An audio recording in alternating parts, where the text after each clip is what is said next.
Hi guys, Kate here from Ray White Darwin, and these are my 5 hot tips if you're a new landlord out there and you want to choose the best property manager for your property. Okay, so number 1 is word of mouth, which is hugely important and not something that you can dismiss. Ask your friends, ask your family, ask your work colleagues if they've used the agency that you're looking at. They might have been landlords, they may have been tenants, they may have bought or sold a property through that agency, or they might know someone who has. So just listen to what they have to say. They'll have first-hand experiences of dealings that they've had, which will give you a very good idea of the type of agency you're looking at and whether they're going to be a good fit for you and your investment property. Okay, so my next tip, number 2, is reviews. You can do your own research on this. Look at the Google reviews, look at Facebook reviews. How many of them are there? You know, are you seeing just all these glowing reviews, or is there 1 or 2 bad ones? Or are there all bad reviews and no good ones at all? You know, it's very natural for any normal real estate agency to have 1 or 2 bad reviews.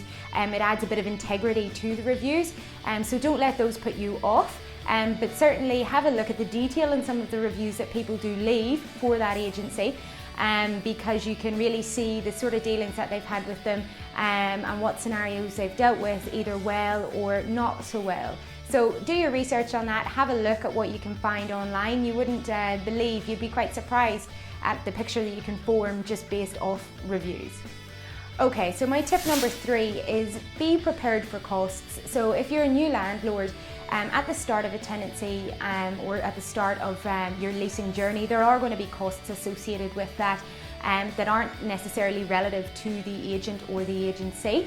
You know, things like smoke alarms, they'll need to be checked, and obviously there's a cost that goes with that. Landlord insurance is another thing that you'll need to put money aside for. Things like aircon services, cleaning for the property, garden tidy, these are all things that you'll want to know how much they're going to cost prior, so that you have the funds available, so that you're ready to go to market. So just be prepared for that and have that chat with your agent. I'm sure they'll be able to help you along the way with all of those sorts of things.